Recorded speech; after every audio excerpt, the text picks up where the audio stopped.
ধান কাটার কাজ অত্যন্ত শ্রমসাধ্য এবং সময় সাপেক্ষ। সকাল থেকে সন্ধ্যা পর্যন্ত মাঠে বা জমিতে কাজ করতে হয়, যা শারীরিকভাবে অত্যন্ত ক্লান্তিকর। বৃষ্টির বৃষ্টির সময় কাদামাটিতে গরমের মধ্যে দীর্ঘক্ষণ কাজ করা, রোদের ভিতরে কাজ করা তাদের জন্য সাধারণ ঘটনা। ধান কাটার শ্রমিকদের মজুরি তুলনামূলকভাবে অনেক কম। তারা দৈনিক মজুরি বা কাজের পরিমাণ অনুযায়ী পারিশ্রমিক পান, তবে অনেক ক্ষেত্রেই তারা প্রয়োজনীয় সামাজিক ও অর্থনৈতিক নিরাপত্তা থেকে বঞ্চিত থাকেন। ধান কাটার মৌসুম শেষ হলে অনেক শ্রমিক কাজের অভাবে অর্থনৈতিক সংকটে ভোগে থাকেন। কিন্তু আমরা অনেকে বুঝতে চাই না যে ধান কাটার এত পরিশ্রমের কাজ হওয়া সত্ত্বেও তাদের মজুরি তুলনামূলক অনেক কম। এই পরিশ্রমী মানুষগুলো 700 টাকা রোজ ধান কাটতেছেন, যা তাদের শ্রমের তুলনায় অনেক কম। দেশের এক জেলার শ্রমিক আরেক জেলায় গিয়ে ধান কেটে থাকেন। এখানে যে সকল শ্রমিকগণ কাজ করছেন তাদের বেশিরভাগই নিজ এলাকায় ধান কেটে এসে এই এলাকায় কাজ করতেছেন।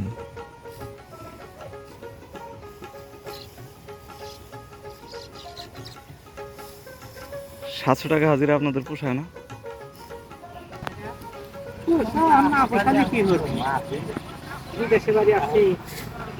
দেশের বাড়ি কোথায়?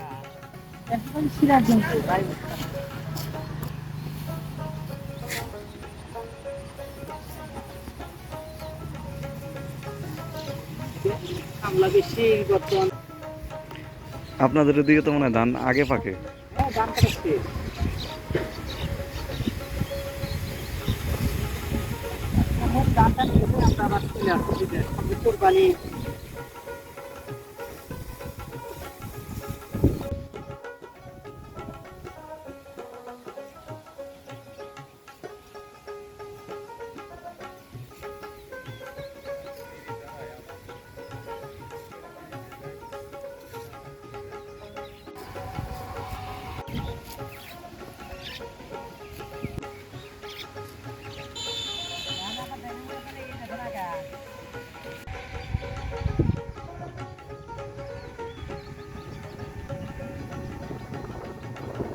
আপনারা এখন যে স্থানটি দেখতে পাচ্ছেন, এখানে ধান মাড়াই, ধান উড়ানো ও শুকানোর কাজ করা হচ্ছে। এছাড়াও এই স্থানটিতে ধানের যে খড় সেগুলো শুকানো হচ্ছে।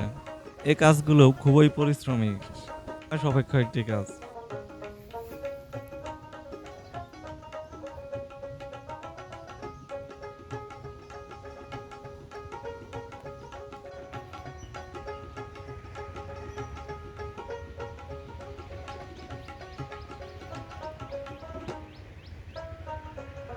তখন আমাদের সাথে থাকার জন্য আপনাদের সকলকে অসংখ্য ধন্যবাদ। ভালো থাকবেন, দেখা হবে আগামী কোনো পর্বে।